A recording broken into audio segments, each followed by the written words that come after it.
Hello and welcome back from math lesson for today.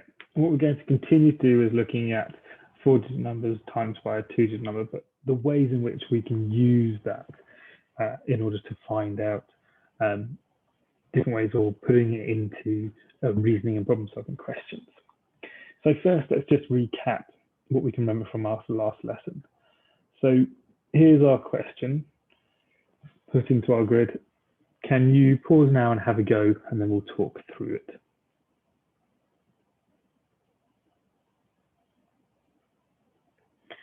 Okay, so let's talk through what we have to do here. So the first thing, as we said before, we're going to partition this bit into its parts, and that's 6 and 30. And then we're going to times that top number by those two parts. So our top one is 1,207 times by 6, and the bottom one will be 1,207 times 30. Now, once again, this 30 here is the same thing as 3 times 10. So what we're going to do first is times this 10 out before we do anything else. So in here, times it by 10, that moves everything one column over. We put our placeholder in here. And that just starts us off. So we've got, therefore, our scaffolding for what we're going to do. So the next thing we're going to do is we're going to times 6 and 7 together. So our answer to that is 42. Then we do 6 times 0, which is nothing, plus this 4 is 4. Then we do 6 times 2, which is 12. And then we do 6 times 1, plus this 1. So 6 times 1 is 6, plus 1 equals 7. The next step after that is to move on with times by 10. So we're just doing 3 times 7. 3 times 7 is 21. 3 times 0 is 0, plus that 2 is 2. Then 3 times 2, which is 6. And finally 3 times 1, which is 3. And then we just have to add it together. So 2 plus 0 is 2. 4 plus 1 is 5. 2 and 2 is 4. 7 and 6 is 13. And 3 and 1 is 4. So our answer is 43,452. And the bit to remember is all of the tricks that help us get there. First off, by timesing out this 10, we then only have to think about single digits times each one. And we just need to know our 6 times table and our 3 times table. And as long as we know those two, this then becomes a lot easier. And we only actually need to know up to 6 times 9. We're never going to get a stage where we do anything above 6 times 9. We don't see 6 times 10 because we've got 2 digits and we can't have 2 digits in one column. So just an interesting fact. So, am I correct? And is there a quick way to check? So, just by saying that 147 times 6 is 884. Pause now. Do you think I'm right? And is there a quick way to check? Okay, so I'm not right. And the easiest way to check is to do the very first part of what you would do, the 6 times 7. Now 6 times 7 is 42, which means I can't have 4 in the ones column because the only thing that's going to be in the ones column is that 2. And that's the biggest difference. So if we're going to work this out ourselves, we've got 42, and then 6 times 4 is 24, plus 4 is 28. And then 6 times 1 is 6, plus 2 is 8. So the actual answer is 882. The next thing is here. I'm going to give you time to think, but could these calculations be correct or could they be wrong? And all you're saying here is that they're definitely wrong. They could be correct, because all we're going to do is do a very quick check. Pause now and have a go. Okay, let's have a look. So the first one is we're timesing here by 5. Now that means the only numbers that can be in our ones column are 0 and 5. It can't ever be anything else. So this one is definitely incorrect. Then we think about the next one. 2 times 3 could be 6. So in that case, this one could be correct. The same goes for this one. We're going to do 3 times 1. 3 times 1 is our first one. 3 times 1 is 3. So the only thing that could be in our ones column is 3. Therefore, this one is definitely incorrect. And that's a very quick way just to see whether your answer is feasible and whether it might be correct before you have to redouble check it completely. It's a nice, simple gauge of whether you know it's possible for it to be right. And then we can actually check whether or not it is right by completing it. So we could check this one if we wanted to. 293 times by 2 is 2 times 3 is 6. 2 times 9 is 18. And 2 times 2 plus that one is 5. So is it correct? No, it could be correct. The majority of it is correct. But 2 times 9 being 18 throws it out slightly because this number is not the same here. But at least it's a nice, easy check. We know we don't have to check these ones. We know they're wrong. This then is the only one we have to check. Now it's your turn. So first, a couple of questions. Complete the calculations in both cases and see if they're right by using the grid method. Have a go. See what your answers are. Pause now. Okay, so let's have a look, shall we? Here's our answers. Obviously, the first thing they've done here is taken this number and partitioned it into 1 and 20, and then all they've had to do is add each column together. The same goes over here. Taken the number we're timesing by, partitioned it out into 6 and 20, which is over here. Taken that number in its entirety, then goes in here as a number we're timesing by.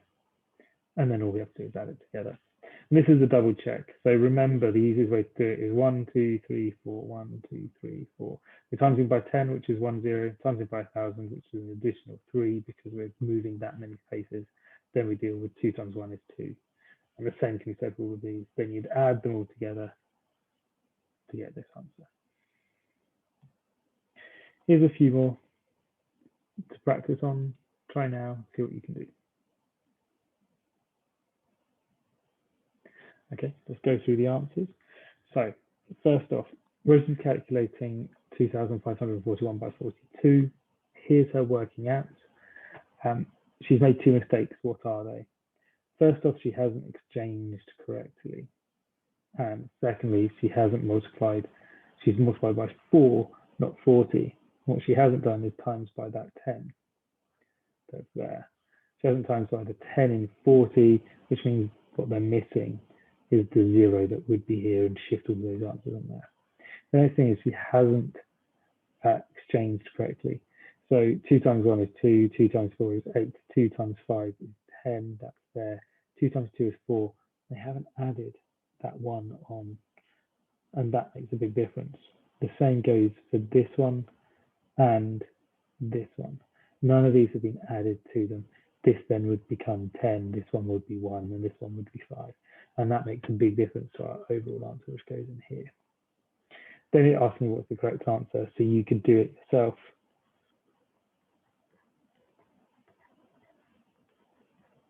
Use exactly the same method as they have done 4 times 2, 4 times 2 times 4 is 8, 2 times 5 is 10, and 2 times 2 is 4, plus 1 is 5.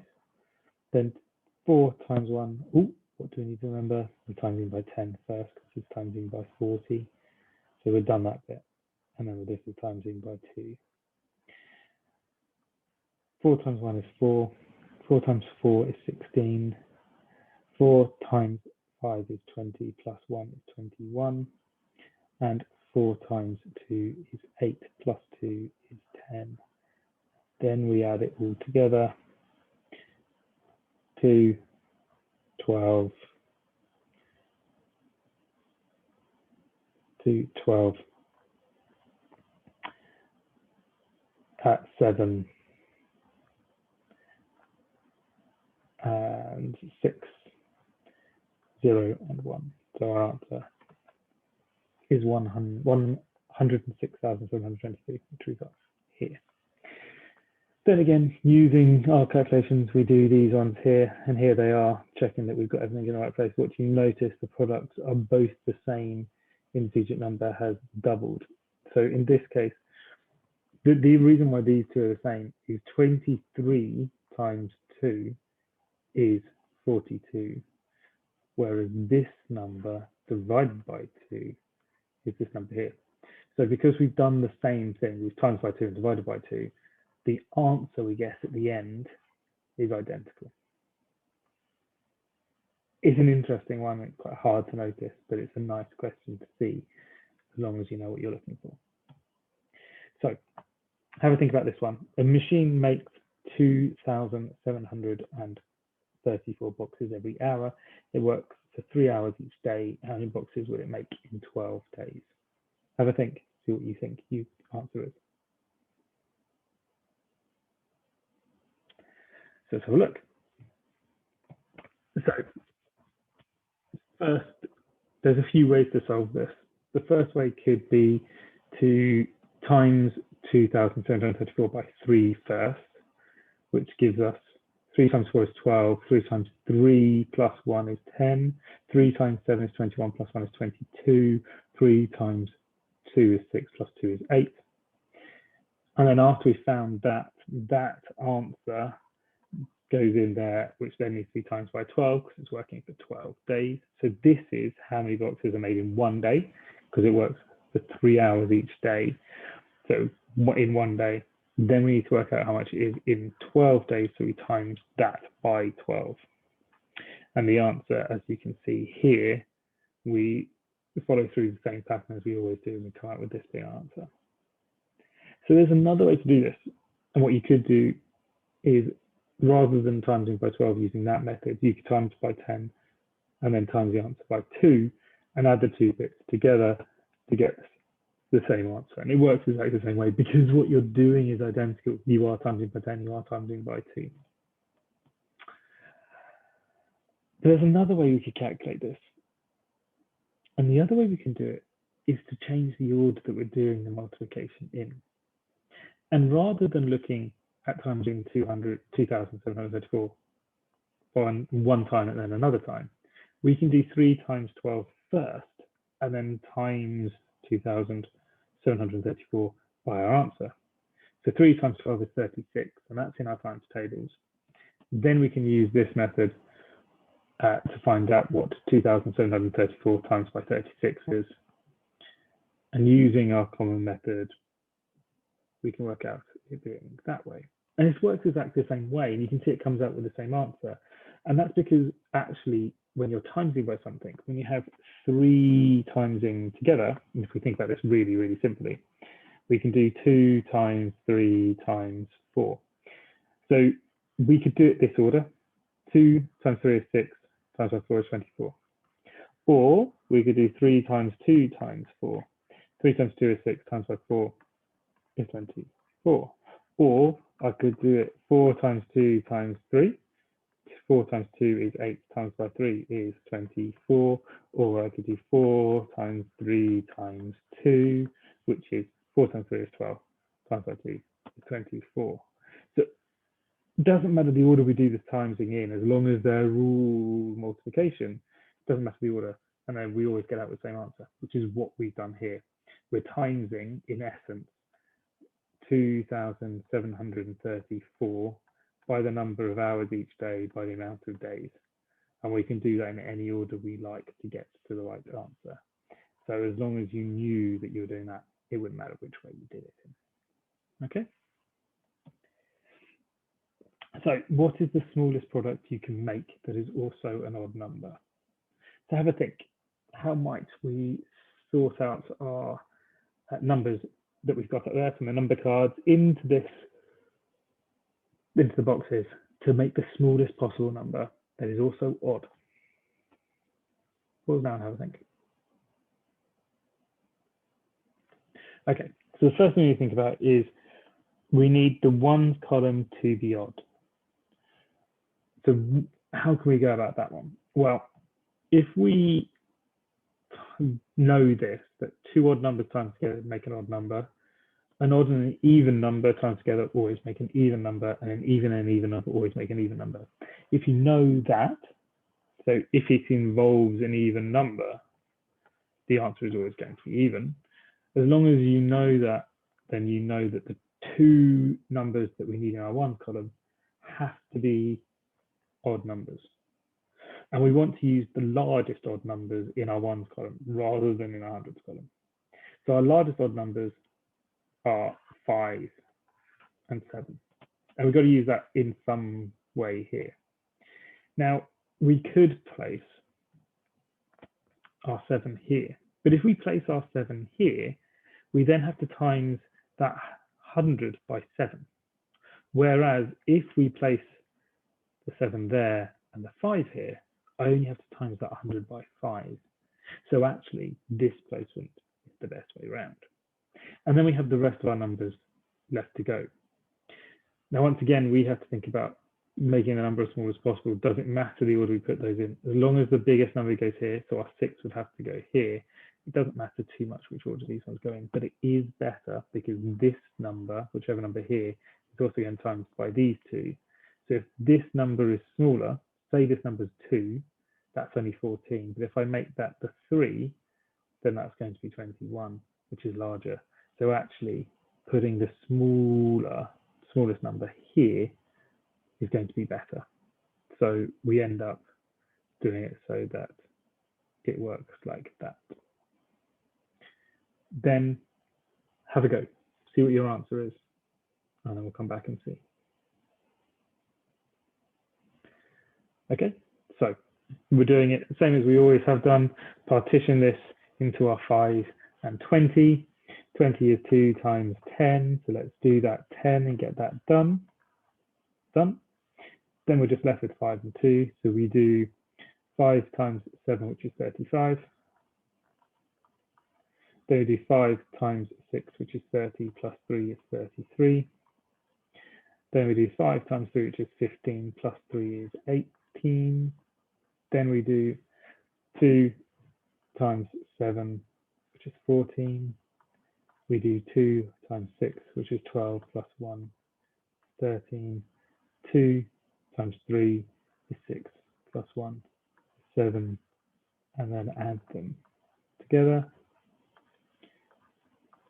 And the answer we get is 9,175. Okay, now it's your turn. Have a go, see what you can do, think carefully, don't rush, and pause now and have a go.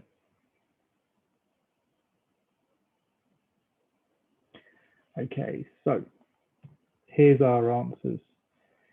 So the first one, again, doesn't matter the order you do it in. You can do this calculation in any order you like. So do it whichever way works best for you, as long as you've done the 2 steps. If you want to do it relatively straightforward, do that bit first, then you only have to do one calculation afterwards. And that's the smallest calculation to do. And it says show your method clearly. So whichever way you went, make sure you've got that written down as well. And then the smallest product you can come up with is this number here, and that's just down to where you place them.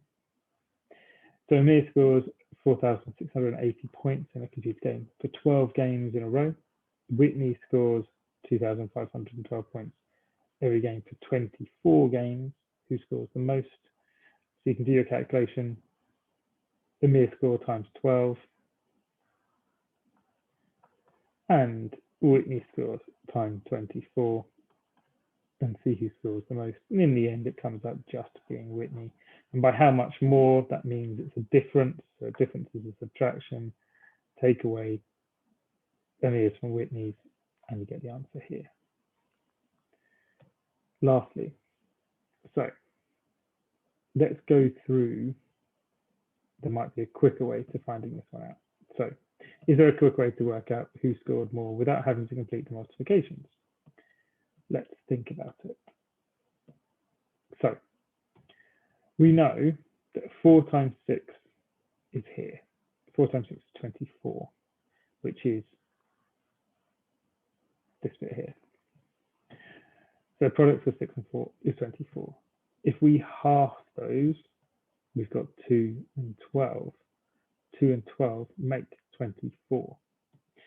So if you double one factor, you have to, the product, and halve the other, the product will have to remain the same. This is what we found out before.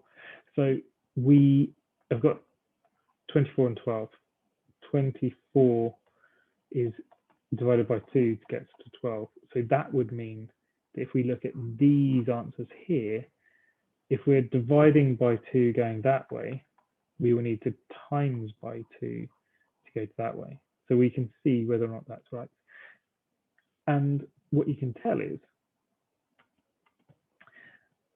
that this would need to be doubled. So even if we do this very roughly, which is 2,500, doubling 2,500 is 5,000, and that, this 5,000 is more than a mayor scored. So you know that it has to be that way. So Whitney has to have scored more. Thank you, and we'll see you in the next video. Goodbye.